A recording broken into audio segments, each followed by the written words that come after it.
Texas, a woman rides on her horse through lush green fields, leading another one without a rider along, while at the same time, a handsome man records a song, singing and playing his guitar. Now in Los Angeles, former country singer and current rock star Bradley Suttons is at the peak of his career. After recently winning a Grammy, Bradley is being celebrated and interviewed alongside his fiancée, Catherine Mann, on national television. Catherine is a famous movie star who had practically discovered Bradley when she first heard him singing in a bar in Nashville, though she refuses to take credit and praises Bradley's talent for his success. On the other side of the country, Sarah enters her house and sees Bradley on TV, where she hears of his engagement to Catherine Mann for the first time. Sarah, being an old friend of Bradley, feels happy for him. She congratulates him, talking to herself and recalling him by his childhood nickname, Brad Bird. A man named James enters Sarah's house and she greets him politely. James is the president of the local bank. He is here because Sarah has been avoiding his phone calls and emails. As the man tries to get to the point, Sarah tries her mighty best to deflect, but James eventually warns her about the limited time she has to make her mortgage payments. If she doesn't meet the deadline, he will have to sell off her ranch. Sarah tells him that she has been waiting to hear from someone who could fund her ranch and needs more time. While James has already given her 6 months of leverage, he agrees to give her another month to get her finances in order before he is forced to take the ultimate step. They shake on it and seal the deal. When James notices the man on TV, he recognizes him as someone who grew up in Milltown. Sarah informs him that he is Bradley Suttons, who used to reside next door till he was 13. James recalls that Bradley's parents both passed away in a terrible car crash. He wonders if Sarah knew the man well and she laughs, saying that she was married to him. Later that night, Sarah takes out a box of her old stuff and finds a ring inside a pouch. She goes a few years down memory lane and recalls the day of Bradley's parents' funeral. They were in her family's barn, and Bradley was upset about moving away from home now that he had no family left. He was crying because he felt alone, and a young Sarah tried to console him. Their other friend, Adam, came looking for them when Sarah had an idea and suggested that Bradley should marry her, and then she will be his family. A shocked Bradley reminded her that they were only 13 and ineligible to get married. But Sarah was not worried about the rules. They were in her barn and she made the rules there. Adam, whose father was a pastor, stepped in to help them get married. Back to the present, Sarah smiles to herself as she admires the ring. She then starts to write a nostalgic letter, addressing it to Brad Bird. In Los Angeles, Catherine's publicist insists that Bradley and Catherine have a big wedding with media and celebrities, but Bradley refuses the prospect. He only wants a small intimate wedding and Catherine agrees. The publicist insists that they should share their wedding with their fans. Speaking of which, she tells Bradley about the fan mail that arrived for him. Bradley is just about to miss the letter when Catherine spots something inside the package. She opens it and finds a diamond ring inside it. It's not until she reads the letter to him and he hears the name Brad Bird that he remembers about Sarah. He tells Catherine about the girl who was his wife when he was 13 years old and fondly remembers how Sarah helped him feel less alone in a world without his parents. He also recalls that the ring is his mother's. While talking about Sarah, Bradley is reminded of his life back then and remembers that he still owns his parents' house. He decides to get that settled once and for all, and invites Catherine to come with him and visit his childhood home. But much to their dismay, Catherine's schedule is jam-packed. She really wishes to see the place where Bradley grew up, and so she asks him to first take care of selling the house, and then after they get married, she will visit his hometown.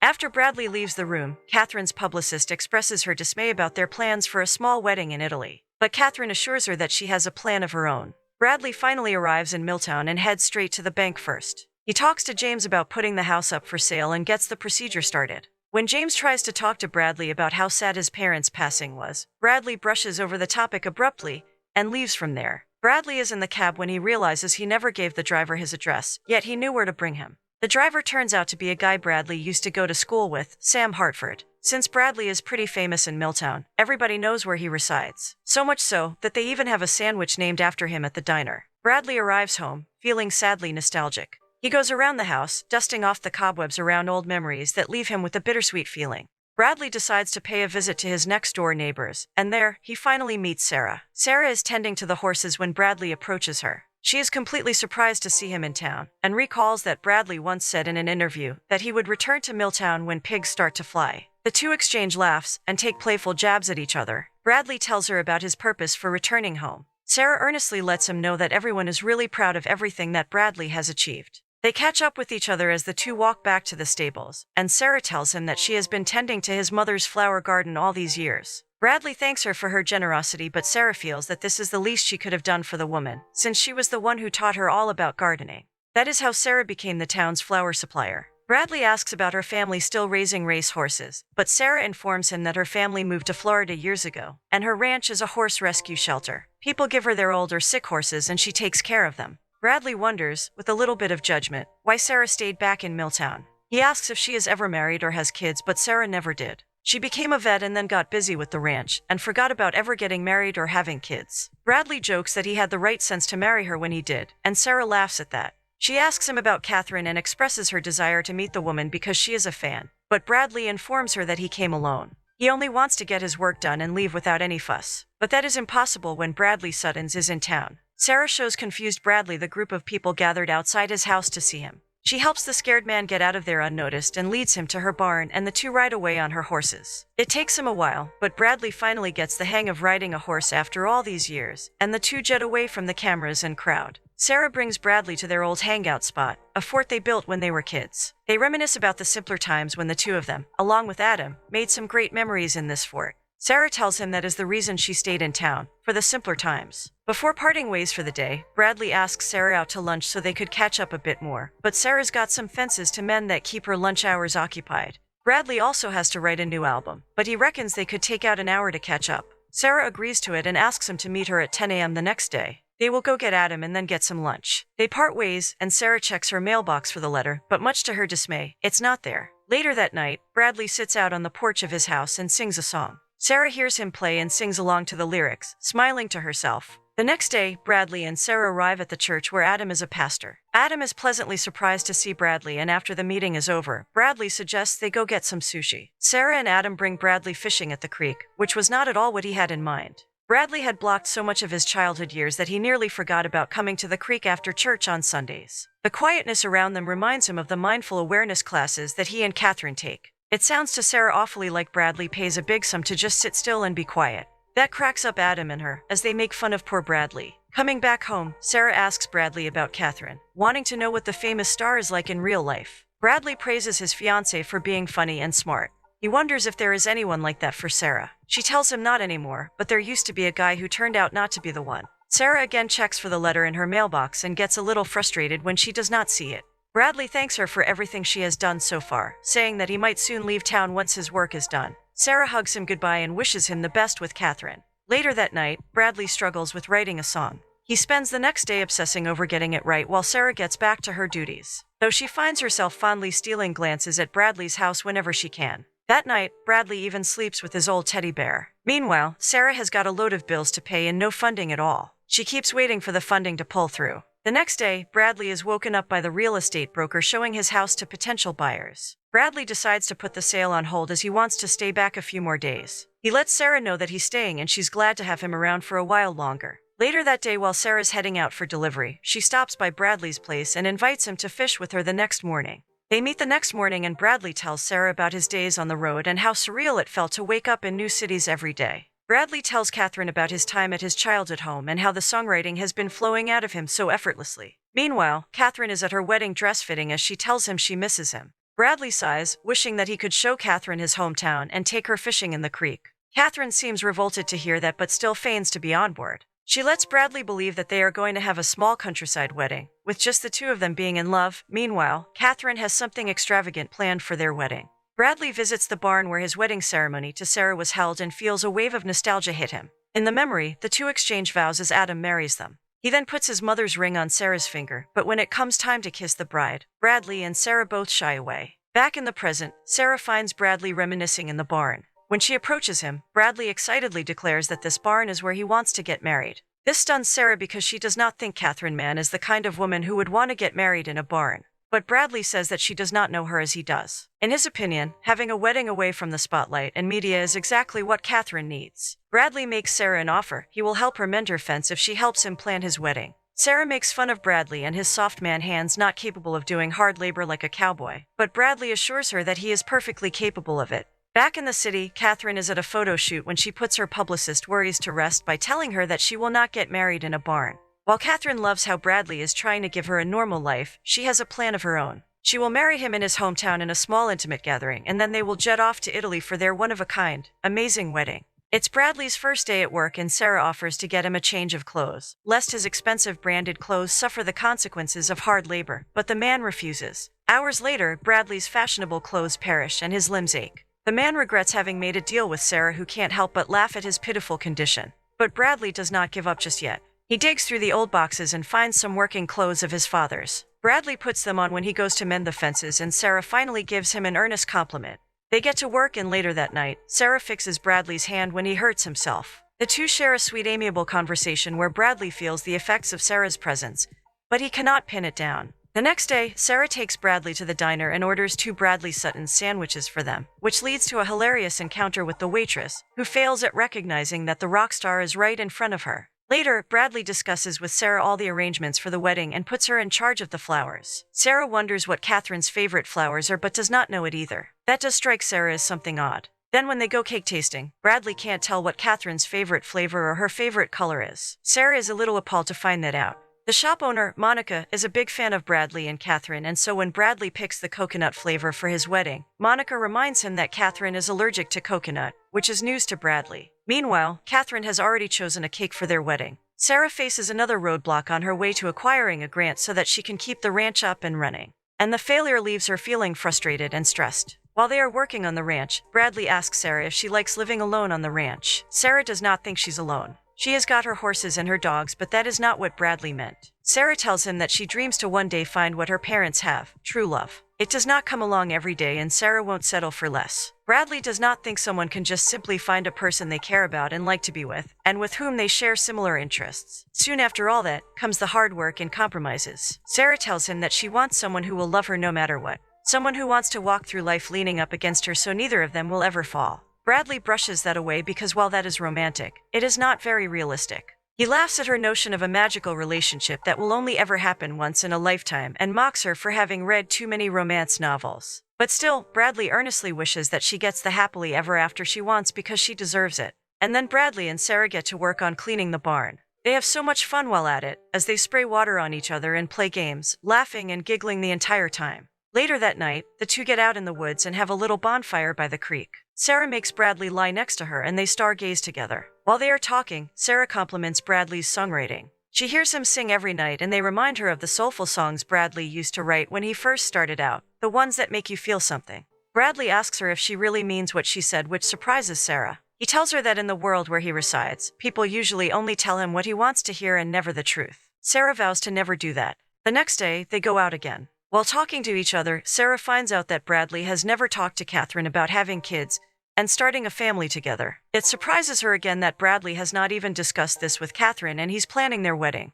After getting some ice cream, the two of them head to get Bradley a wedding tux. When Bradley tries on his clothes, he feels like something is missing, and that is when Sarah finds him a cowboy hat to complete his look. Bradley definitely likes that better. The saleswoman approaches Sarah, thinking that she is the bride, and insists that Sarah has to try on her wedding dress as well. Unable to get a word in edgewise, Sarah goes along with her. Soon, she comes out wearing a beautiful wedding dress, looking radiant as ever. She captivates Bradley's attention, and he is wowed by her beauty. He thinks that she looks like a princess. Sarah admires herself in the mirror and falls in love with the dress, deciding that if she ever gets married, that is the dress she will wear. Later, while at church, Bradley captivates the attention of everyone there, and so no one pays heed to anything that Adam says. Sarah takes pity on the guy and makes an announcement, inviting everyone to Bradley's wedding if only they focused on Pastor Adam and his beautiful sermons. While Sarah's strategy gets everyone to focus on Adam, Bradley can't believe that she just invited strangers to his wedding. But Sarah reminds him that they are not strangers but people who knew him before he was a big star,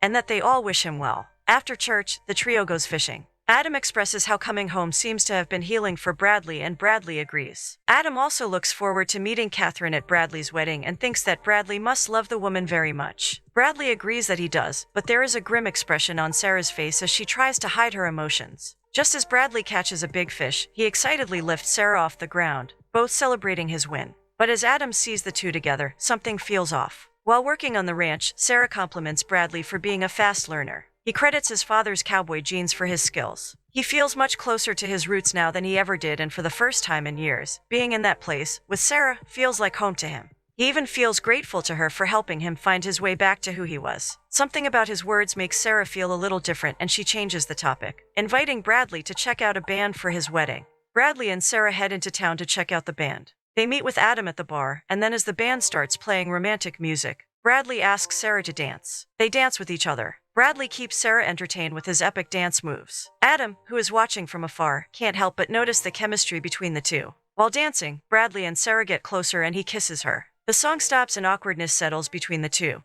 But before they can talk, Bradley gets called onto the stage to perform a song. As Sarah watches Bradley perform, she can't help but feel a little sad, and there's a heaviness in her chest. But it is not until Adam talks to her about it that Sarah realizes that she's falling in love with Bradley, who is already spoken for. She is on the verge of crying as she is forced to face the reality that Bradley will soon be leaving. Adam worries for her because he cares about his friend and does not want her to get hurt. But it's too late for that now. Sarah has already fallen for Bradley. Unable to control her emotions, Sarah leaves the bar and returns home. The next day, when someone knocks on his door, Bradley thinks it is Sarah. He is a little disappointed to see James there. The man comes bearing good news. There is a solid offer on Bradley's house and the buyers are ready to move in right away. But now Bradley has decided to stay back and keep the house, wanting to hold on to his roots. James is happy to hear that news and wishes that Bradley could talk some sense into his neighbor as well, or else she will lose her ranch. Bradley then finds out about her funding situation and how she can't make bills, because people who leave their old horses with her never pay her to take care of them. When he goes looking for Sarah, Bradley finds her tending to her garden. Sarah makes an excuse for leaving without a word the night before and tries to keep the conversation short, asking Bradley to even take the day off from working on the fence. She seems to want to avoid him, but Bradley, having learned what he did from James, offers to pay Sarah for taking care of his mother's garden all these years. Sarah quickly understands what Bradley is trying to do and refuses to take his money. She lies to him, saying that her funding finally came through and that she will be just fine, so Bradley has no reason to worry about her anymore. Though he does not seem convinced, Bradley agrees to leave her be. Back in Los Angeles, Catherine finds out, through the newspapers, that Bradley has been closely hanging out with his childhood friend, and seeing that Sarah aged so well is cause for concern. Her publicist insists that Catherine has to go to Texas ASAP. Sarah keeps herself busy all day and Bradley finally catches on. He confronts her about it, but Sarah brushes his concern away and tries to leave for her delivery when Bradley tells her that he has decided to keep his house. That gets her attention and Sarah asks him why he did that. It's because Bradley finally realized that this is his home and she helped him realize it. Sarah asks him if he thinks his superstar wife would want to reside in a place like that, and Bradley does not think Catherine will have a problem with it. Disappointed in his answer, Sarah walks away. Bradley stops her, asking what's going on with her, and then, consumed by a wave of emotion, Sarah blurts out the truth to him. She thinks that Bradley is marrying a woman he barely even knows. Not her favorite color or her favorite flowers or the fact that she even wants a family one day. He knows nothing. Sarah can't understand why Bradley is even planning their wedding without her. And why is it that she is the one making all the decisions that Catherine should be making? Bradley tries to tell her that it is because Catherine's busy shooting, but it's not a good enough reason. Sarah has reached her tolerance and is on the verge of tears as she decides to shoot straight for the truth. She lets Bradley know that he can't marry Catherine because he does not love her, but Bradley is still in denial. Sarah asks him why he kissed her, but Bradley's response breaks her heart even more, as he apologizes for it, saying that he got caught up in the music and the moment. Sarah is disappointed to hear that and tries to tell Bradley that she understands why he is afraid to love again. He was deeply hurt as a child after losing his parents, and now he is scared to love like that again. She tries to reason with him. She gets emotional as she tells him that he can't marry Catherine just because they have similar lives and like the same things. People should only get married because they love the other person and can't stand the thought of being apart from each other. But Bradley still refuses to accept that. He thinks that what Sarah just said is all fantasy and nothing else. But even if it is, Sarah does not think that he should settle for anything less. Bradley indignantly tells her that just because she knew him as a kid does not mean that she knows him now.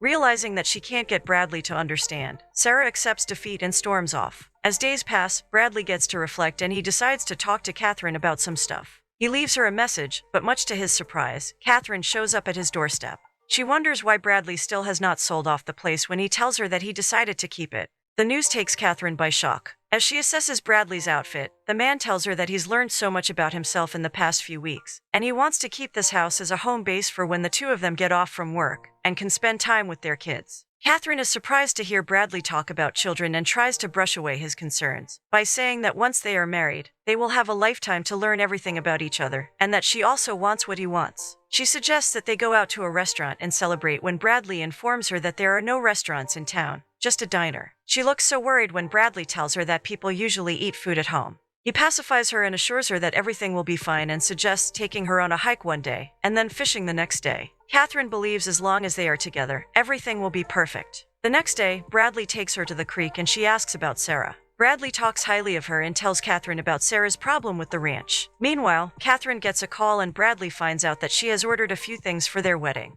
He assures her that he has taken care of everything, but Catherine just wants to make sure everything is perfect. After their little barn wedding, they can go to Italy and finally return to their real lives. When they actually get to fishing, Catherine has a hard time getting the hang of it. She almost drowns and Bradley rescues her. Sarah finally receives the letter she had been waiting for, but sadly the response is not in her favor. The next day, Catherine visits Sarah at her ranch and Sarah is thrilled to see her there. Catherine praises Sarah for the work she is doing and realizes why Bradley loves it here so much. But she brushes his wish to settle down in Milltown away, saying that he will eventually forget about this place when he is back on tour. Catherine thinks that Bradley has a gift and that is meant to be shared with the world. While Sarah believes that as well, she finds Catherine's words a little odd, but before she can say something, Catherine tells Sarah about her friend who takes in animals, who have retired from working in the films. The man would love to help Sarah out by taking in her animals as well, and he can even offer Sarah a job on his ranch in California if she's up for it. Sarah is so relieved to hear this and so grateful to Catherine for her help. Catherine rushes her to take the opportunity if she can.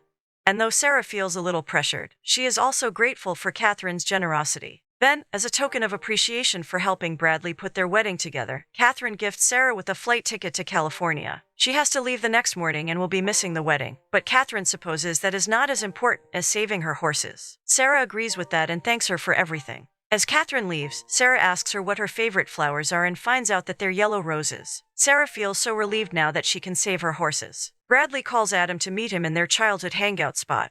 Bradley wonders, asking his pastor friend, what people look like when they are in love. He wonders how they know that they've found the person they want to spend the rest of their lives with. Adam tells him that when the bride walks down the aisle, there's a certain look in her eyes as she looks at the groom, like she is lost in the moment. That look says it all. Bradley seems unconvinced by that, so Adam asks him the real question, does he love her? And though Bradley says that he does love Catherine, he does not look too convinced, and neither does Adam. But Bradley is still in denial about his true feelings that he cannot recognize. Sarah prepares the yellow roses bouquets for Bradley's wedding. At the wedding rehearsal, when Catherine is walking down the aisle toward him, Bradley's focus shifts to Sarah, who suddenly appears behind her. Sarah walks out of there in tears, seeing as she's leaving town. The next day, with a heavy heart, she hands over her home to the bank and leaves for California. When Bradley goes looking for Sarah, he can't get a hold of her. Bradley is stunned when he finds out from the real estate agent that Sarah does not reside here anymore, and that the bank had to sell the ranch because Sarah could not pay her mortgage. He is even more astonished when she tells him that it is he who has bought the ranch. Bradley immediately finds Catherine, who is getting ready for their big day. He confronts her about buying Sarah's ranch, and Catherine tells him that she only bought it so the two of them can expand their property, and one day build a new house here, one that people like them can reside in. Bradley can't understand what she means by that. Just then, a cameraman enters the room and starts snapping pictures of them, which makes Bradley even more annoyed. He finds out that Catherine was the one who invited him to capture their wedding for People magazine. Bradley gets mad at her for going against his wish to keep their wedding private. Catherine changes the topic, telling him how happy she is with the floral arrangement, and wonders how he knew that yellow roses were her favorite. But Bradley realizes that must be Sarah's work. He decides, right then and there, that he cannot get married to Catherine. His behavior upsets Catherine, but Bradley has decided that he won't tour for a while. He'll reside in Milltown, perform locally, and write songs. Catherine does not agree to that, not when Bradley's career is on fire, but Bradley has made up his mind. He tells her that though he cares about her very much, it just is not enough. Bradley walks out, leaving a heartbroken Catherine behind. When Sarah finally returns home to pack up her stuff, she is greeted by her dogs, who then lead her out to the barn. When Sarah opens the door, she finds the townspeople just gathered inside, and then Bradley walks up to her. She wonders what is going on and asks him about Catherine. And that is when Bradley suggests that the two of them should renew their wedding vows. Sarah is completely stunned to hear this from him. Bradley goes on to say that they first had their chance at true love when they got married as kids. And while that may be romantic and not realistic, he does not want to give up this rare thing they have and settle for something less. Sarah's true happiness shows on her face as she smiles radiantly, trying to control herself from crying. Bradley lists all her favorite things, letting her know that while he didn't know much about Catherine, he knows everything about her. He declares his love to her and tells her that he wants to walk through life leaning against her so that neither one of them falls. She is his true love. Sarah is in tears when Bradley goes down on one knee and proposes to her with his mother's ring. Sarah says yes. They celebrate with their loved ones. In a beautiful ceremony, Pastor Adam once again officiates Sarah and Bradley's wedding as they promise each other a lifetime of happiness and love.